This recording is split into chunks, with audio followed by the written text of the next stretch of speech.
Իդեալ համակարգը տեղաբաշխում է 1 միլիարդ դրամի գովազդային ֆոնդ նորակառույց բնակարանների բոլոր շահառուների միջև։ Յուրաքանչյուր ընտանիք կարող է ստանալ 500,000 դրամի սերտիֆիկատ, որը կդառնա ձեր առաջին քայլը բնակարանը երազանքի տուն դարձնելու ճանապարհին։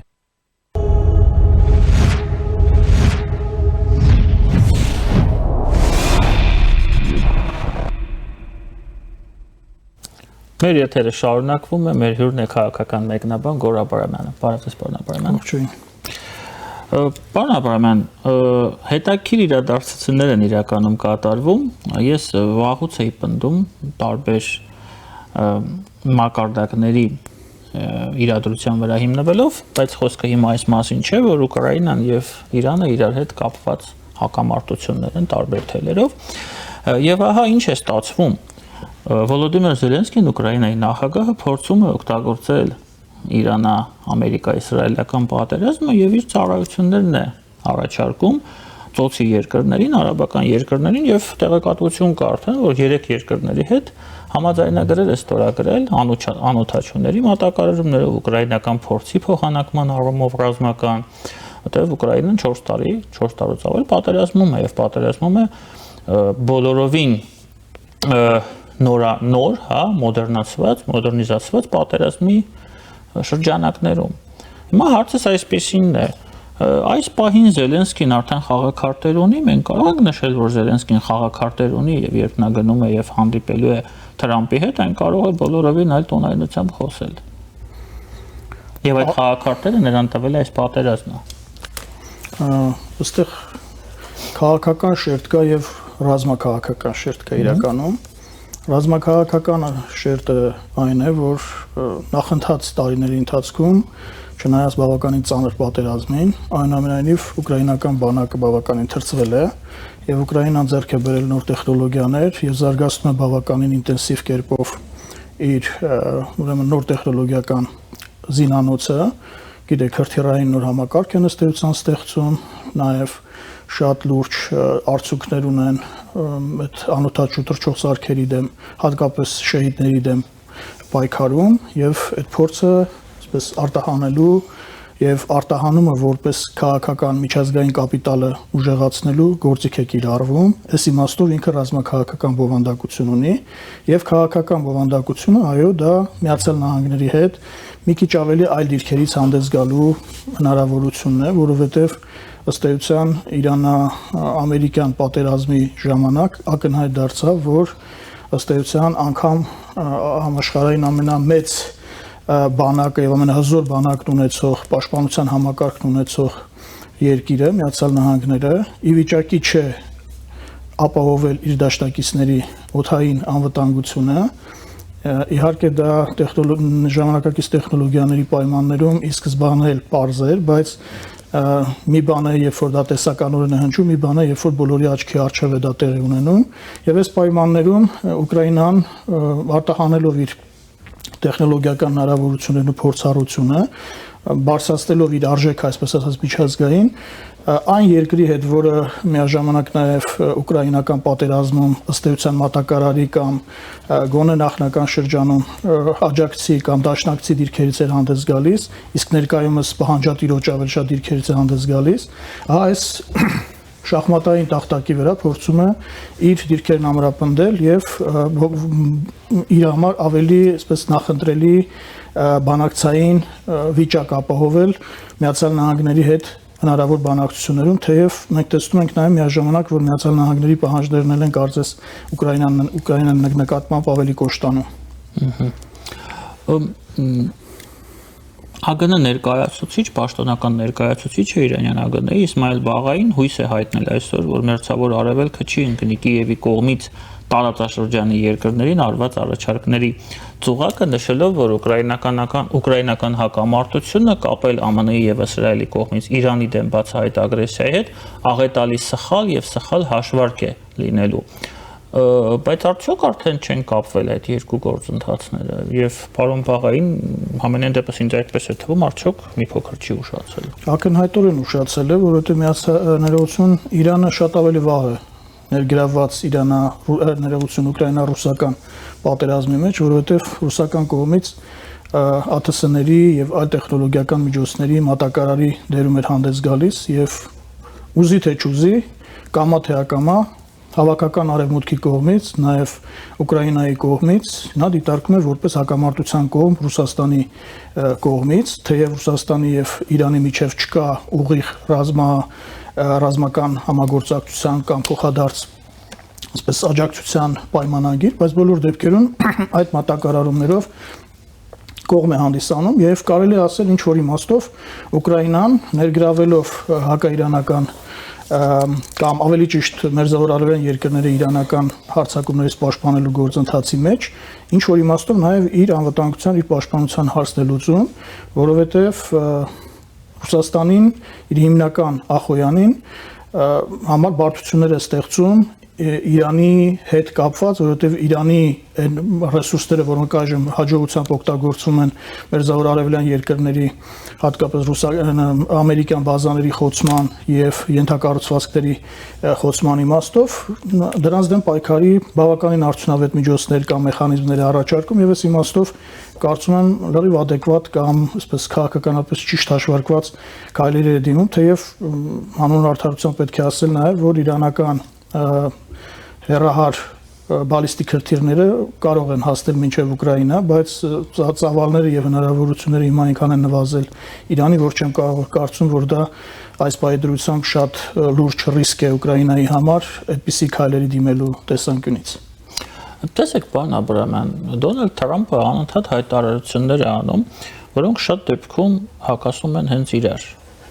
Հարցս այսպեսինն է, որքանով են այդ հայտարարությունները արտացոլում իրական ամերիկյան քաղաքականությունը գլոբալ մակարդակով միջազգային հարաբերություններում եւ որքանով է ընդհանրապես Թրամփը որոշիչ գործոն ամերիկյան այդ ռազմավարությունը, մարտավարությունը մշակելու հարցում, ըստ ձեզ։ Անձամբ Թրամփի անձը։ Ես կարծում եմ հիմա շատ վճռորոշ է եւ ավելին ասեմ, ինձ թվում է, որ Թրամփը բավականին լուրջ ռիսկի է գնում, որովհետեւ ըստ էության են միջազգային հարաբերությունների դոկտրինը, որով առաջնորդվում էր Միացյալ Նահանգները, իր այս քաղաքականությամբ Իրանի դեմ պատերազմ սանձազերծելու բավականին հակադրվել է դրան, չեմ բացառում, որ հնարավոր է, որ ընդհանուր պետական քաղաքականությունը կամ այն ուղեղային կենտրոնները, որոնք մշակում են Միացյալ Նահանգների արտաքին քաղաքականությունը, նաև այստեղից չեն փորձել ինչ-որ օգուտների ակնկալիք ունենալ, այն իմաստով, որ բոլոր դեպքերում հակաիրանական պատերազմը Միացյալ Նահանգների տեսանկյունից դիտարկվում է որպես Չինաստանի դեմ պատերազմի կամ պայքարի հեռահար պայքարի ավելի ճիշտ, իսկ եթե պատերազմ ասենք ավելի շուտ հիբրիդային կամ գլոբալ գերիշխանության համար մղվող պայքարի Իրանի հետ պատերազմը Չինաստանի հետ հիբրիդային պատերազմի բաղկացուցիչ է, ճիշտ եմ հասկանում։ Այո, ճիշտ եք հասկանում, որովհետև Իրանը ոչ միայն հանդիսանում է Չինաստանի հիմնական էներգետիկ մատակարարներից մեկը, իհարկե ոչ ամբողջ ծավալով, բայց բավականին լուրջ, մոտավորապես եթե չեմ սխալվում 20%-ի չափով ներքին սպառման պահանջարկի բավարարումը իրականացում է իրանական ածխաջրածինների միջոցով, սա շատ լուրջ բազա է եւ իհարկե Իրանը հանդիսանում է կարևոր հանգուցային կետ Չինաստանը արտաքին հատկապես եվրոպական շուկաների հետ կապելու տեսանկյունից եւ այս իմաստով Վենեսուելայից հետո հաջորդ կանգառը Իրանը, եթե փորձենք դիտարկել, ապա տրամաբանական շղթան բավականին լավ աշխատում է, իսկ տրամաբանությունը շատ լավ տեսանելի է դառնում։ Եվ այս իմաստով նկատի ունենալով նաև, որ Միացյալ Նահանգները իր արտաքին սպառնալիքների առաջնահերթություններից մեկը դիտարկել է հենց Չինաստանը, Չինաստանի զարգացումը, զորացումը եւ դրա դեմը առնել է իր հիմնական մարտահրավերներից, խնդիրներից մեկն է դիտարկում։ Այս համատեքստում Իրանի դեմ պատերազմը ավելի ամերիկյան այդ դոկտրինալ քաղաքականության համատեքստում է, բայց այն արագությունը, այսպես ձևակերպեմ, կամ շտապողականությունը, որ դրսևորվեց Թրամփի կողմից եւ մինչեւ հիմա էլ շարունակվում է շտապողականությունը, ընդհանրապես չի տեղավորվում Միացյալ Նահանգների կողմից հեռահար կամ ավելի ճիշտ երկարաժամկետ հեռանկարի պլանավորման քաղաքականության տիրույթում եւ հենց սրա գերին է դարձել Միացյալ Նահանգները իր այսօրվա նախագահի վարած քաղաքականությանը այս առումով վտանգ ներկայացնում է եւ դա է պատճառը, որ նաեւ ներքին որոշակի այդպես քաղաքական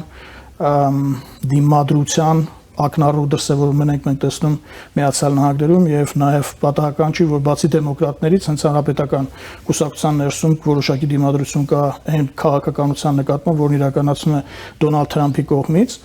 իսկ այդ հակասականությունը բոլորի համար տեսանելի է ես կարծում եմ որ Թրամփը այսօր հայտնվել է իր իրականացրած կամ իր սկսած պատերազմի ճիրաններում եւ սա իհարկե շատ վտանգավոր հեռանկարի տեղիք է տալիս կամ շատ վտանգավոր հետևությունների տեղիք է տալիս իրավիճակի կամ էսկալացիայի ավելի սերման տեսանկյունից։ Պարոն Աբրահամյան, ես ուզում եմ հիշեցնեմ, որ Հայաստան-ԱՄՆ ռազմավարական փաստաթուղթը հարաբերությունների ստորագրվել է Բայդենի վարչակազմի, եթե չեմ սխալվում, վերջին ամիսներին, հա, նրա կառավարման Եվ մենք տեսնում ենք, որ այն սկսել է իրագործվել եւ շարունակում է իրագործվել նաեւ հանրապետականների լեգիսլատուրայի տանիներին Թրամփի, այսինքն այստեղ կա որոշակի հետևողականություն,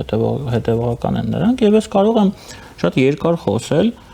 դեմոկրատների, հանրապետականների արտաքին քաղաքականության, այդ հետևողականության որպես շարունակություն ըստ ձեզ, եթե մենք դիտարկենք գլխավոր վեկտորը Չինաստան Արդյոք դեմոկրատների եւ հանրապետականների մոտեցումների ռազմավարության, մարտավարության մասին չեմ խոսում, մոտեցումների եւ ռազմավարության միջեւ կա մեծ տարբերություն։ Ոչ, չեմ կարծում, որ մեծ տարբերություն կա, ես դրա համար ասացի, որ հրճակել կամ փոխել ռազմավարական դիմադրության կենտրոնը, այսպես ասած, խոշոր չի կարող լինել առանձին վերցրած որևէ վարչակազմի գործառույթը կամ անելիքը։ Սա ընդհանուր պետության դիրքավորումն է, դիրքորոշումն է եւ գործընթացները հետագա այս տրամաբանության մեջ են տեղավորվում։ Այստեղ խնդիրը այդքան պետության քաղաքականությանը չի վերաբերում, որքան Թրամփի կողմից կայացվող տակտիկական որոշումներին, քայլերին եւ դրանց շատ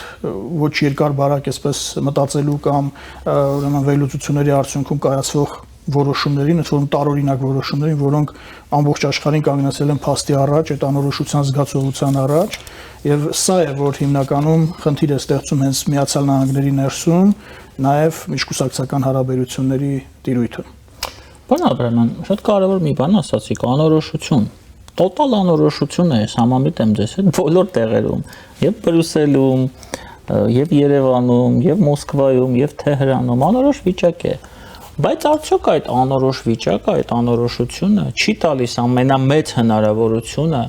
ստեղծել հավելյալ լծակներ աշխարհը կառավարելու, ուղղորդելու, չգիտեմ, սեփական մասնաբաժինը ավելացնելու ուղղությամբ ամենաուժեղ խաղացողին, այսինքն ԱՄՆ-ին։ Արդյոք այդ անորոշ վիճակը դա եւս պատահականություն չէ, արդյոք դա ռազմավարություն չէ, արդյոք դա մարտավարություն չէ։ Իսկ մոտ տպավորություն կա, որ այն ինչ որ այսօր անում է ԱՄՆ-ն եւ իդեպ Իսրայելը եւս, դա պատահականություն չի եւ այստեղ կան նաեւ պլան A, պլան B, այսինքն եթե Իրանը հաջողվեր 2 օրում, հա, ռեժիմը փոխել, շատ լավ։ Եթե չի հաջողվում, մտնում է երկրորդ պլանը, երբ այդ անորոշ վիճակը ստիպում է բոլորին, հա, տեսեք ինչպես է խոսում Թրամփը Բին Սալմանի հետ, հա, ես հիմա չեմ ուզում ցիտեմ, դուք էլ գիտեք ինչ հիմա, ինչպես է նա խոսում, որևէ մեկը կարող է, հա, Սաուդյան Արաբիայի թագաժառանգի հետ, փաստացի ղեկավարի հետ խոսել այդպիսի տոնայնությամբ, այսինքն ինքը զգում է սեփական անպատժելիությունը եւ արդյոք այս պատերազմը չի բերել այդ իրավիճակին։ Ոչ թե պատերազմն է բերել այդ իրավիճակին, այլ այդ իրավիճակն է ստեյություն բերել այս պատերազմի, ես այսպես կարող եմ ձևակերպել։ Ուրեմն ցանկացած գերիշխանություն ունեցող կամ գերտերության համար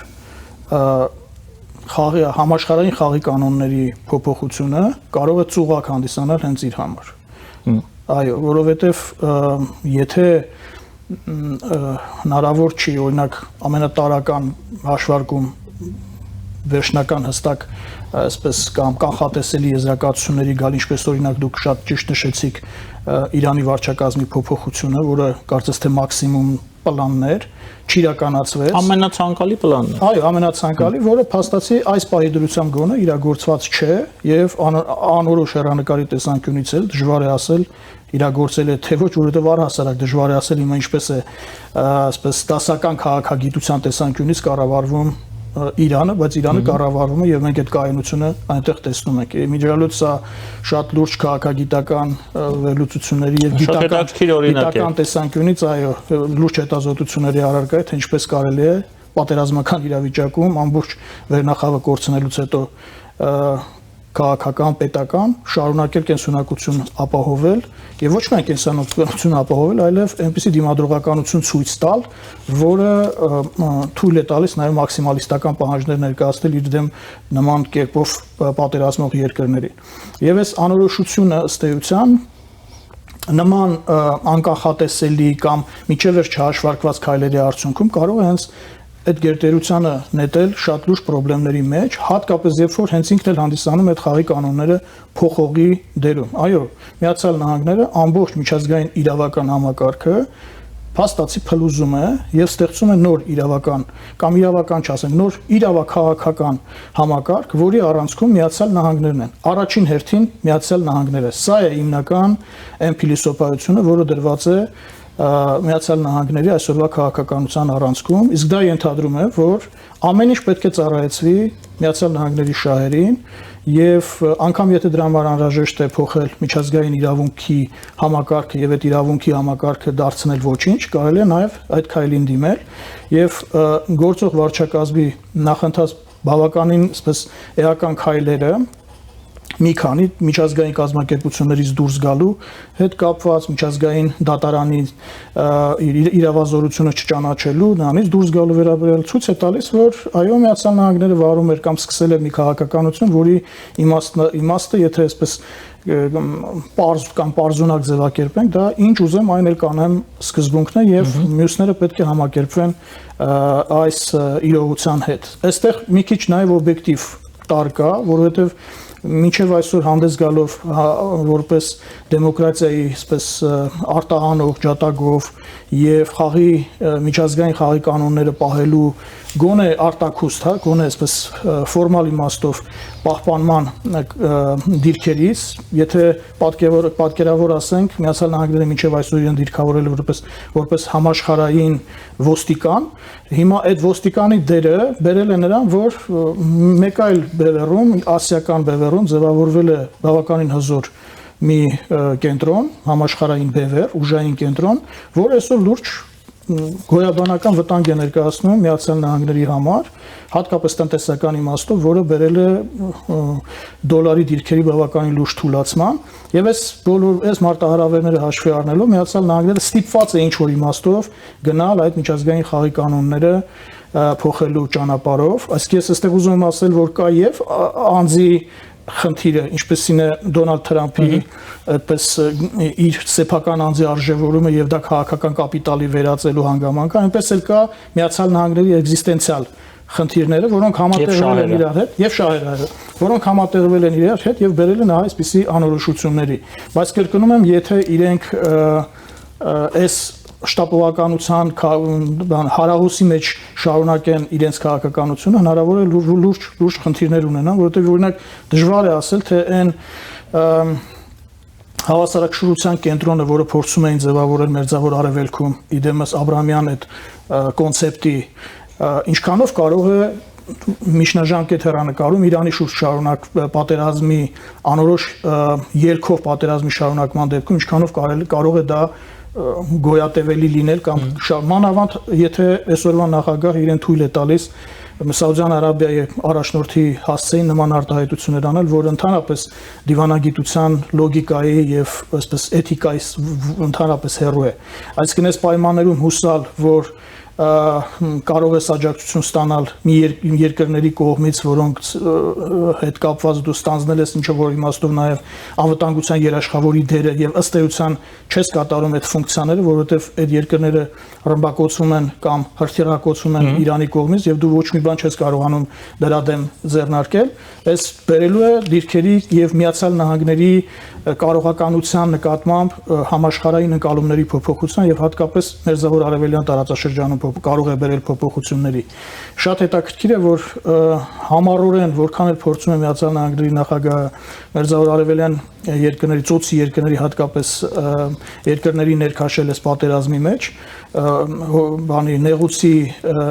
վերահսկողությունը վերականգնելու կամ Իրանին զրկելու այդ վերահսկողությունից չեն մտնում այդ խաղի մեջ, որովհետև իրենց համար էլ էս հավասարումը դեռևս անհայտներով հավասարում է եւ սրա վերջնական արդյունքը ոչ մեկի համար պարզ չէ։ Եվ այս պայմաններում, հատկապես երբ որ մենք տեսնում ենք, թե ինչպիսի զգուշավորություն է դրսևորում իրենց այդ համաշխարհային հակառակորդը Չինաստանը, որը բավականին լավ վիճակում է այսօր հայտնվել, կարելի է ասել, այս ամբողջ համաշխարհային այս աժոտաժի մեջ, այս քաոսի մեջ ամենակայունը չինական դոկտրինն է դրսևորվում դեռևս եւ այս առումով դժվար է ասել, թե ինչ կլինի նաեւ Միացյալ Նահանգների ուրեմն հետագա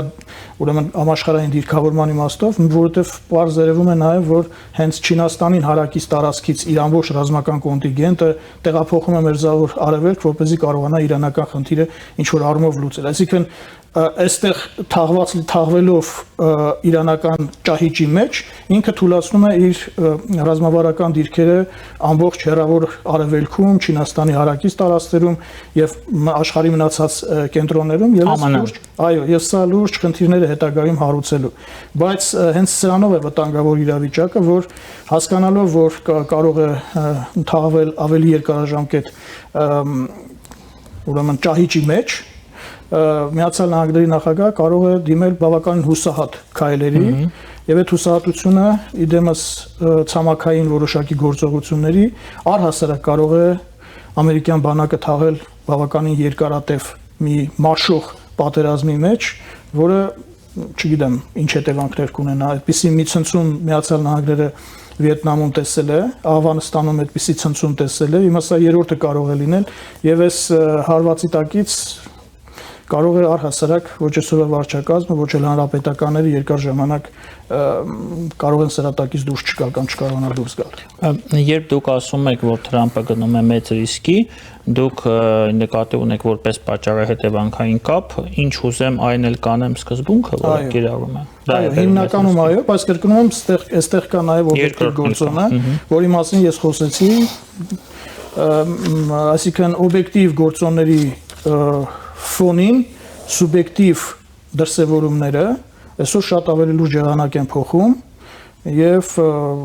աշխարհը ըստ էության այդ սուբյեկտիվիզմի կամ Թրամփի տրամադրությունների գերին է դարձել։ Սա լավ ուրիշ չի մեզ համար հատկապես, որովհետեւ մենք Հայաստանը ակնկալում է կայունություն, այո, կայունություն, որովհետեւ լիքը հերանեկարային պլաններ էին կազմել, հիմա այդ պլանների հետ ինչ է լինելու, պետք է դեռ կարողանանք հասկանալ։ Այն, որ Թրամփը հետաձգել է հանդիպումը Սի Ցզինպինի հետ 1.5 ամսով, դա հաստատում է մեր այն բոլորիս վարկածը, որ պատերազմը գնում է Չինաստանի հետ իրականում հիբրիդային, եւ արդյոք սա չի նշանակում, որ այս 1.5 ամսվա ընթացքում Թրամփը ամեն ինչ անելու է, որպեսզի իրանական խնդիրը լուծի այնպես, ինչպես դա պետք է նրան, որպես նախապայման, որ նա կարողանա գնա Պեկին, ինչպես ինքն է սիրում ասել, խաղաքարտերը ձեռքին։ Ուժի դիրքերից հանդես գալու, ուժեղ բանակցային դիրքերից հանդես գալու։ Այո, հենց դա է խնդիրը։ Իմ ասած, որ Միացյալ Նահանգները այսօր Միացյալ Նահանգների նախագահը այսօր չափազանց հուսահատ վիճակի մեջ է ընկել, որովհետև շատ արագ պատերազմը կայծակնային բլիցկրիգի տրամաբանությամբ ավարտելը ձախողվել ըստ էության։ Եվ եթե ուշադրություն դարձնեք Իրանի կողմից ներկայացվող բանակցային պահանջները, որոնք 6 կետից արդեն դարձել են 9, սրանք ցույց են տալիս, որ եթե նույնիսկ օբյեկտիվ հիմքը բավականին թույլ է, այնուամենայնիվ Իրանը ցույց է տալիս, որ ինքը դեռ դիմադրում է եւ դիմադրելու է եւ այն պատկերացումները, որ Միացյալ Նահանգները կամ Իսրայելը հասել են հաջողությունների, սին են, փուչ են եւ որևէ իրական հիմք դրանք չունեն։ Այսինքն փորձում է ուժեղ բանակցողի դիրքերից հանդես գալ եւ դրանով ավելի թաղել Միացյալ Նահանգներին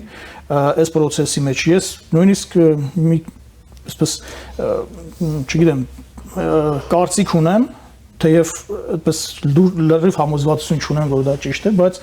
այսպես տպավորություն ունեմ, որ Իրանը անգամ շահագրգռվածություն է դրսևորում, որպեսզի Միացյալ Նահանգները զորքեր մտցնի իր տարածք։ Այսինքն ցամաքային գործողություններ սկսի, որը շատ ավելի լուրջ խնդիրներ է ստեղծելու Միացյալ Նահանգների համար, իհարկե դա լուրջ խնդիր է լինելու նաև Իրանի համար, բայց Իրանն արդեն իսկ այնպիսի վիճակի մեջ է, որ վաբանկ է գնում։ Այո, լրիվ վաբանկային վիճակ է։ Միանշանակ այդպես է, լրիվ վաբանկային վիճակ է, եւ տեսեք, եթե ցանկացած որևէ այլ եղանակով հակամարտության կարգավորում, որը ժամանակավոր բնույթ կարող է կրել Իրանի համար, դա մահացու վտանգ է Իրանի համար, որովհետև Իրանը այս պատերազմից դուրս է գալու նման դեպքում, այդպիսի ելքի դեպքում դուրս է գալու ներքին լուրջ խնդիրներ ունենալով, եթե մանավանդ շարունակվեն իր նկատմամբ այդ պատժամիջոցները ինչ որ ծավալով, ավելի լուրջ սոցիալական քաղաքական խնդիրներ է ունենալու ծոցի այն երկրների հետ, որոնց այսօր շատ ինտենսիվ հարվածներ է հասցնում, այսինքն շատ գլոբալ լուրջ խնդիրների է բախվելու Իրանը եւ Իրանը հիմա ուզում է այս պատերազմում վերջնականապես վերջակետ դնել ընդհանուր հակամարտությանը, բայց այստեղ Իսրայելի գործոնը կա, որը շատ լուրջ ուրեմն խոչընդոտ է հանդիսանում։ Ես կարծում եմ, եթե անգամ ինչ որ մի ոսկե միջինի շրջանակներում Իրանը եւ Միացյալ Նահանգները կարողանան ուրեմն լեզու գտնել կամ ընդհանուր հայտարարի գալ, ինչը երկու կողմից էլ շահագրգռությունը տեսանելի է, Իսրայելը այստեղ հանդես է գալիս ավելի ապակառուցողական դիրքերից, որովհետև այն խնդիրները, այն նպատակները, որոնք դրել իր առջև այսպիսի լայնամասշտաբ պատերազմի արդյունքում, դրանով չի հասնելու։ Եվ Իսրայելը ունի բավականին լուրջ լծակներ թելադրելու Միացյալ Նահանգներին իր խաղի կանոնները, ինչպես առանձին Իրանում ցամաքային գործողություններ սկսելու առումով, որը ստիպված պետք է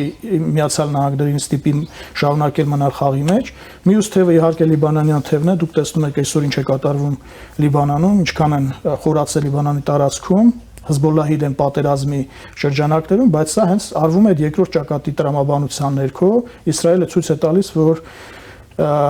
Թրամփի բանակցություններ սկսելու ցանկությանը թաքնված ցանկությանը կամ արդեն իսկ կարելի ասել այդքան էլ թաքնված չի, որովհետև առաջինը հենց Թրամփը սկսեց խոսել բանակցությունների մասին, անգամ այնպիսի լեգենդներ էր պատմում, որ դժվար է հավատալ, որ Իրանից այդպիսի, չգիտեմ, ընդառաջող այդ աստիճանի զիջողական դիրքորոշումներ են արտահայտվել, բայց սա ցույց է տալիս, որ Միացյալ Նահանգների կողմից այսպիսի կամ այսպես պահի դրությամբ ստատուս քվոյի պահպանման պատերազմը ավարտելու ցանկությունը չի տեղավորվում Իսրայելի դոկտրինի մեջ, եւ այս իմաստով ամենաապակառուցողական կետը այս հակամարտության մեջ Իսրայելն է, եւ ես ավելի շատ խնդիր տեսնում եմ Իսրայել Միացյալ Նահանգներ հարաբերություններում այս պատերազմը հաղթահարելու տեսանկյունից, քան Իրան Միացյալ Նահանգներ։ Պարոն Աբրահամյան, կա եւս մեկ վարկած ճանապարհ եւ սցենար, եթե մենք հիշենք 45 թվականի մայիսին ամերիկացիների կորուստները Օկինավայում մոտ 50,000 անձնակազմ, շատ լուրջ կորուստներ, ինչից հետո որոշում կայացվեց ուղղակի ատոմային միջուկային զենք կիրառել եւ Նագասակի Հիրոսիմայի վրա երկու ռումբ նետվեցին եւ պատերազմը միանգամից ավարտվեց։ Մենք կարող ենք բացառել, որ Թրամփը կարող է նույն որոշումը կայացնել Իրանի դեպքում։ Սա ծայրահեղ քայլ կլինի, բայց այսօրվա Թրամփի քաղաքականությունից դատելով նման հեռանկարը բացառել չի կարելի։ Շատ քիչ է հավանականությունը, շատ քիչ է հավանականությունը։ Կարելի ասել այսօրվա կողմերի դիրքավորման կամ process-ների տրամաբանության մեջ դեռևս չի տեղավորվում, բայց եթե կրկնում եմ, հատկապես այդ արկածախնդրությանն էլ Միացյալ Նահանգները գնաց ցամաքային զորքեր մտցրեց Իրան եւ թաղվեց այնտեղ, ես չեմ բացառում այդպիսի նաեւ սցենարը։ Չեմ բացառում, որովհետեւ եթե մի պետություն դուրս է գալիս իրավական պատասխանատվության շրջանակներից եւ իրեն դուրս է դնում այդ պատասխանատվության շրջանակներից, նման ռիսկային կամ ռիսկային չասենք, նման ապոկալիպտիկ քայլի գնալը այս դեպքում դառնում է քիչ, բայց իրատեսական։ Շնորհակալ եմ ձեզ, պարոն Աբրահամյան։ Աբրահամյան։ Ես շնորհակալ։ Մեր հյուրն էր քաղաքական վերլուծաբան Գոռ Աբրահամյանը, ես Դավիթ Ստեփանյանն եմ, ձեզ հետ էին մանրամասները, կհանդիպենք։